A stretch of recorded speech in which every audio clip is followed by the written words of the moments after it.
in the courtroom, and they did a whole series of pre-trial hearings to gag the whistleblower.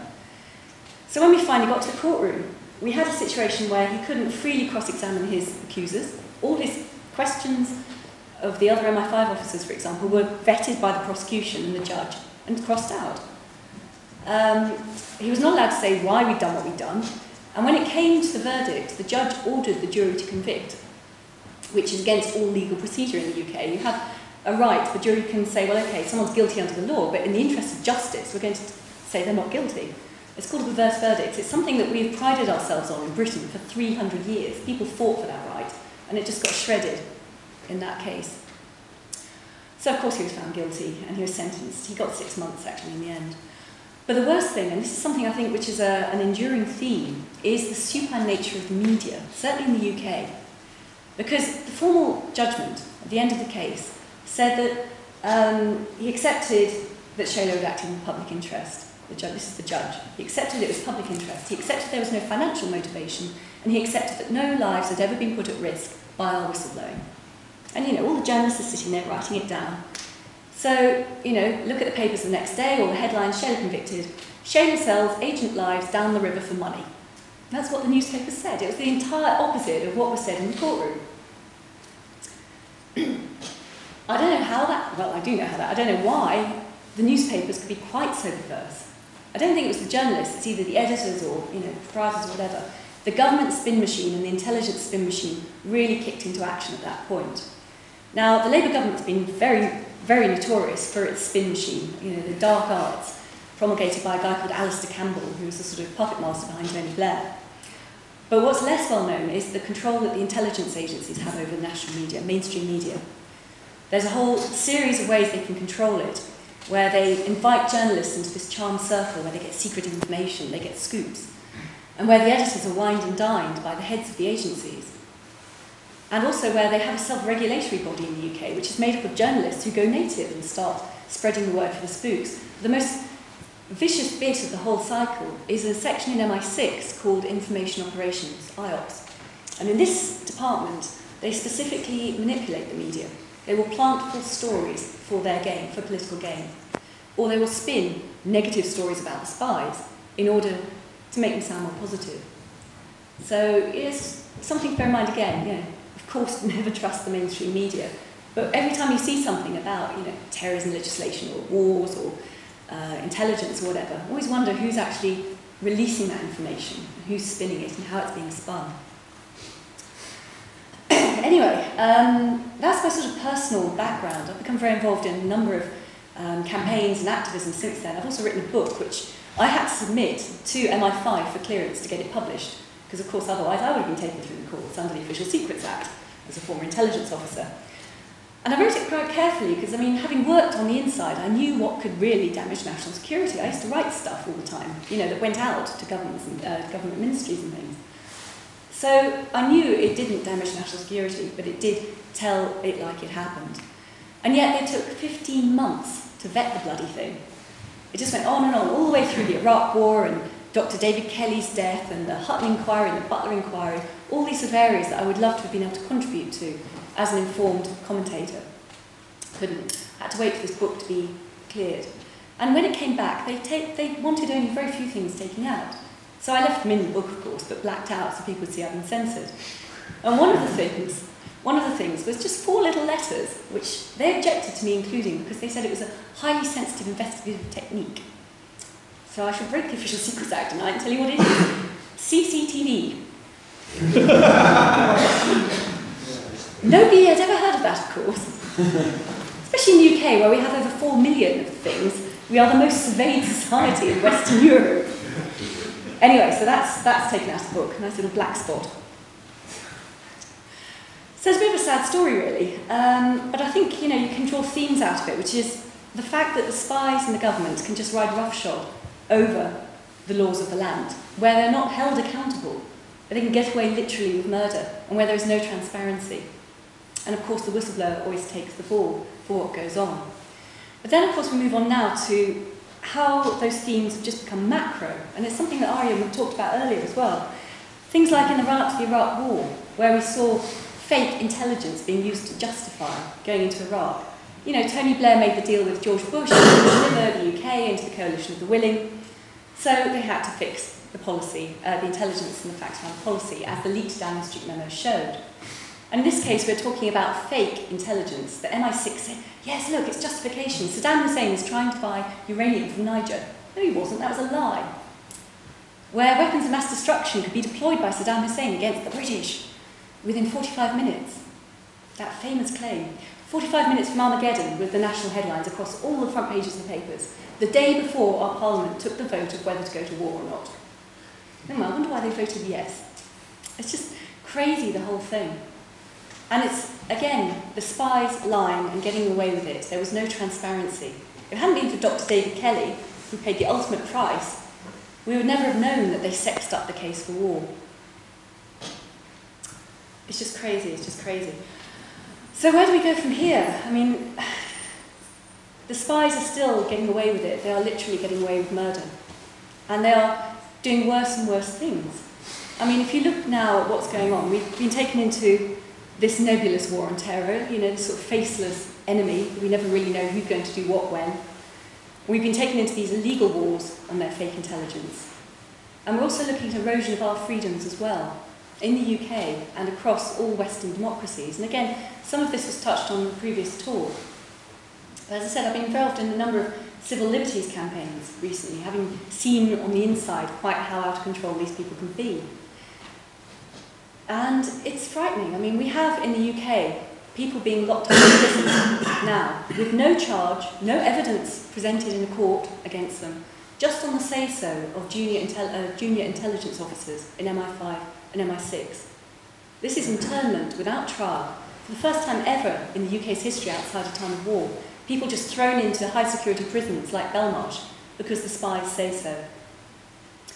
We're also looking as well at the UK airports being used for extraordinary rendition flights, where torture flights are landing and taking off. And I believe that happens in this country too. It's been proven. And again, Mozambique was mentioned in the last talk. This is a man who I had the pleasure of meeting last year. I went to interview him. And he's a British man, he's a Muslim, and he'd gone over to Pakistan with his wife and small child, who was 2 at the time, to help build a hospital. And he was snatched by the Americans.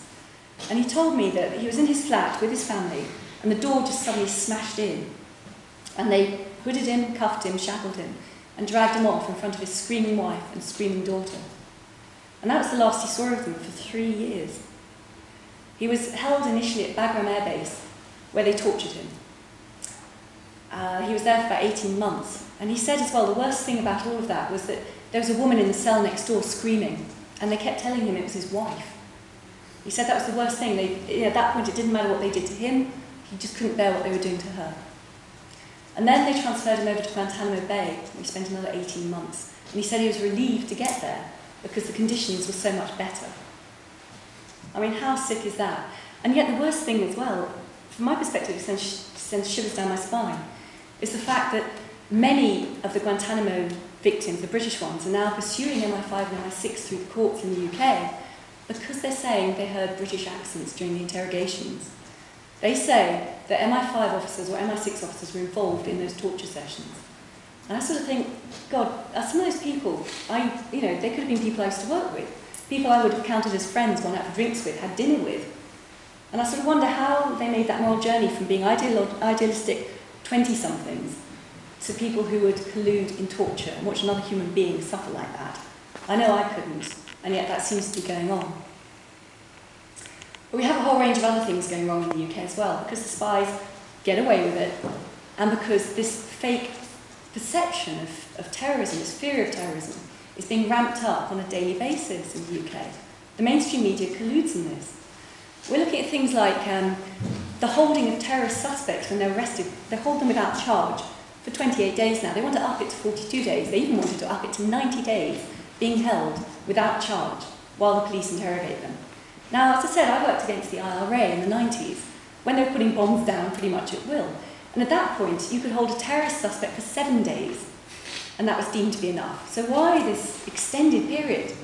Because they can. And we've had a whole slew of other legislation come in. Oh, the other thing about the 28-day thing as well is our ex-commissioner of Metropolitan Police, Sir Ian Blair, who was the most senior police officer in the UK until very recently, he got booted out of corruption, was caught lying to Parliament about the need for extending the detention period to 42 days. He basically said, oh yes, we've had all these terror plots since the London bombings in 2005. We foiled 12 of them. Well, no, they hadn't actually. There had been 5.